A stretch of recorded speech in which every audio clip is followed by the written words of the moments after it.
حضرت سیدنا ربیع بن سلمان رحمۃ اللہ تعالی علیہ فرماتے ہیں، ہم دو بھائی تھے، دو بھائی حج کے لیے روانہ ہوئے۔ جب کوفہ پہنچے تو کچھ خریداری کے لیے بازار کا رخ کیا۔ راستے میں ایک عجیب و غریب منظر دیکھا کہ ایک ویرانی سی جگہ ہے جہاں پہ ایک مرا ہوا جانور پڑا ہے۔ ایک عورت چاقو سے اس کا گوشت کاٹ کاٹ کر ٹوکری میں ڈال رہی ہے تو اس کو جمع کر رہی ہے۔ میں نے خیال کیا کہ مردار گوشت کھانا تو کسی صورت میں جائز نہیں، تو اس میں خاموش نہیں رہنا چاہیے۔ ممکن ہے کہ کسی کو لوگوں کو کھلائے، تو چپکے چپکے ان کے پیچھے ہو لیا۔ وہ عورت ایک مکان پر جا کر رکی، دروازہ کھٹکھٹایا کہ دروازے کے اندر سے آواز آئی کون؟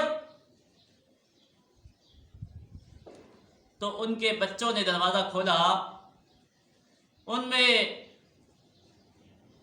4 بچیاں تھیں، ان میں بچے تھے، ان میں 4 بیٹیاں تھیں جو کہ بہت ہی مصیبت زدہ تھی۔ ایسے حال بدحالی کے آثار ظاہر ہو رہے تھے۔ تو اس عورت نے اندر جا کے ٹوکری ان بچیوں کے سامنے رکھ دیا۔ تو بچیوں نے ٹوکری سے گوشت نکالا، کاٹ کاٹ کر بھوننے لگی۔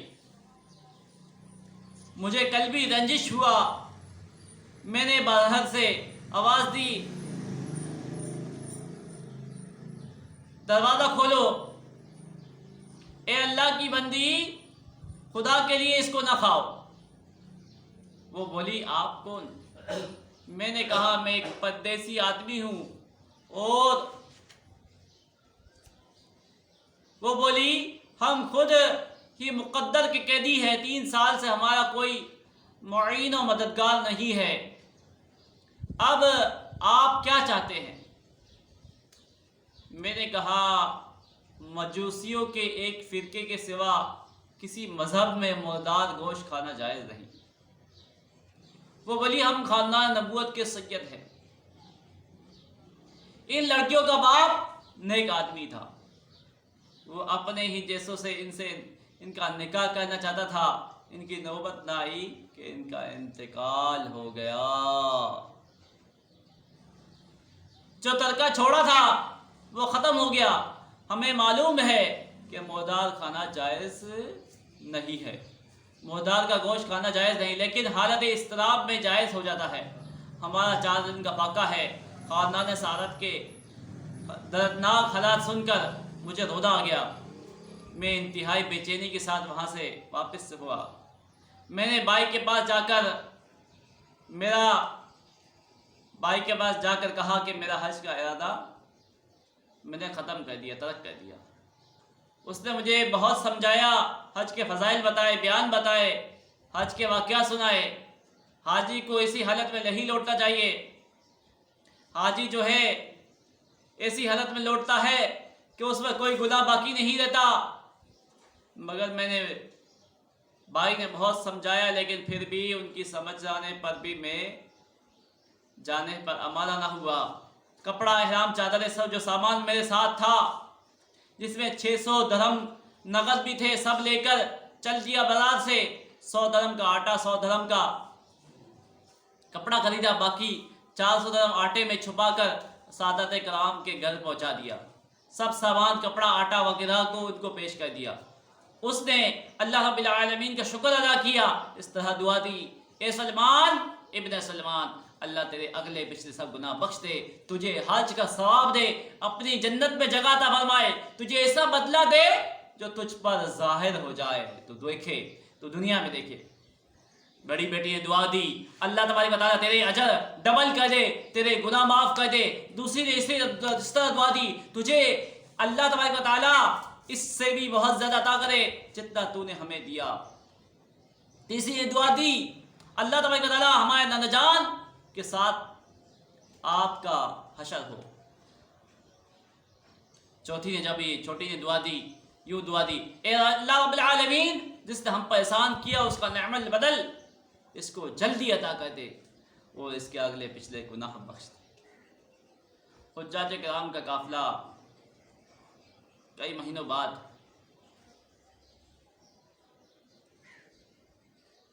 تو آیا، تو آپ وہیں پر کوفے میں ہی ان کا انتظار کر رہے تھے کہ کوفے میں ان کا قافلہ کب آئے گا اور قافلے کے مطابق ان کے ساتھ میں واپس کا رخ کروں گا، انتظار میں تھے۔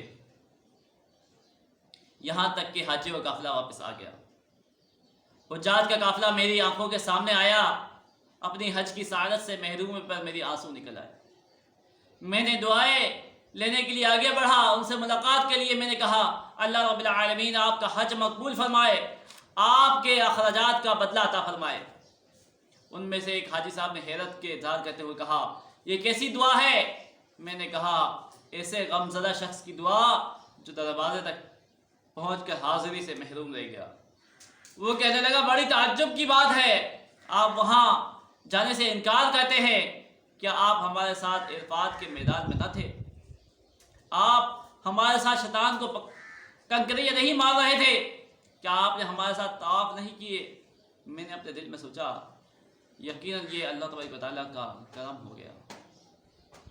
اتنے میں میرے شہر کے حاجی بھی واپس آ گئے، تو میں نے ان سے بھی کہا اللہ تبارک و تعالیٰ آپ خوش نصیب کی سعی مشکور فرمائے، آپ کا حج مقبول کرے۔ وہ بھی حیرت سے ہو کر کہنے لگے آپ کو کیا ہو گیا؟ اجنبیت کیسی؟ آپ عرفات کے میدان میں ہمارے ساتھ تھے، آپ رمی میں ہمارے ساتھ تھے، جمرات میں ہمارے ساتھ تھے۔ ان میں ایک حاجی صاحب آگے بڑھتے ہوئے کہا، قریب آ کر کہا بھائی انجان کیوں بنتے ہو، ہم مکہ مدینہ میں کرتے ہی تو تھے۔ یہ دیکھیے آپ روضہ اطہار کے زیارت کر کے باب جبریل سے باہر آ رہے تھے، اسی وقت بھیڑ کی وجہ سے آپ نے ایک تھیلی مجھے بطور امانت عطا کی تھی، جس کی مہر پر لکھا ہے، جس کے باہر لکھا ہے جو ہم سے معاملہ کرتا ہے نفع پاتا ہے، یہ لیجیے آپ کی تھیلی۔ حضرت ربیہ رضی اللہ تعالیٰ فرماتے ہیں کہ خدا کی قسم میں نے اس تھیلی کو پہلے کبھی نہیں دیکھا۔ خیر میں نے تھیلی لے لی، عشاء کی نماز پڑھ کر اپنا وظیفہ پورا کیا، لیٹ گیا، سوچتا رہا آخر قصہ کیا ہے۔ اس میں میری نیند آ گئی، میری ظاہری آنکھ لگی کیا، دل کی آنکھ کھل گئی، پیارے آقا صلی اللہ علیہ وسلم کی دیدار مجھ سے مشرف ہو گیا۔ میرے پیارے آقا کی خدمت میں سلام عرض کی، دست بوسی کی، پیارے آقا صلی اللہ علیہ وسلم نے تبسم فرمایا، مسکرایا، سلام کا جواب دیا، فرمایا اے نبی ہم کتنے گواہ قائم کرے، تم ہو کہ قبول کرتے ہی نہیں۔ سنو بات یہ ہے، جب تم نے اس خاتون پر جو میری اولاد میں تھی احسان کیا، اپنا زاد راہ اثار کر کے اپنا حج ملتوی کر دیا، تو میں نے اللہ تعالیٰ سے دعا کی وہ اس کا نعم البدل تمہیں عطا کرے۔ اللہ تعالیٰ نے ایک فرشتہ تمہاری صورت میں پیدا کر دیا، حکم دیا گیا قیامت تک ہر سال تمہاری طرف سے حج کیا کرے، نیز دنیا میں بھی یہ عوض یعنی بدلہ دے، یعنی 600 دھرم کے بدلے 600 دینار سونے کی اشرفیہ عطا فرمایا۔ بیٹھ جا تو کیا فرمایا کہ 600 درہم کے بدلے 600 دینار عطا فرمائے، تم اپنی آنکھیں ٹھنڈے رکھو۔ پھر پیارے آقا صلی اللہ علیہ وسلم تھیلی کی مہر پر لکھے ہوئے مبارک الفاظ ارشاد فرمائے، یعنی جو ہم سے معاملہ کرتا ہے نفع پاتا ہے۔ حضرت سیدنا ربیہ رضی اللہ تعالیٰ عنہ فرماتے ہیں کہ جب میں سو کر اٹھا تو اس تھیلی کو کھولا تو 600 سونے کی اشرفیہ تھی۔ تو اللہ تبارک و تعالیٰ کہ ان پر رحمت ہو، ان کے صدقے ہماری مغفرت ہو، آمین بجاہ نبی صلی اللہ علیہ وسلم۔ آپ نے سماعت فرمایا کہ اللہ تبارک و تعالیٰ کے لیے جو راہ کھولتا ہے اللہ تبارک و تعالیٰ کی راہ میں جو عطا دیتا ہے تو اللہ تبارک و تعالیٰ اسے مزید رحمتیں برکتیں عطا فرماتا ہے۔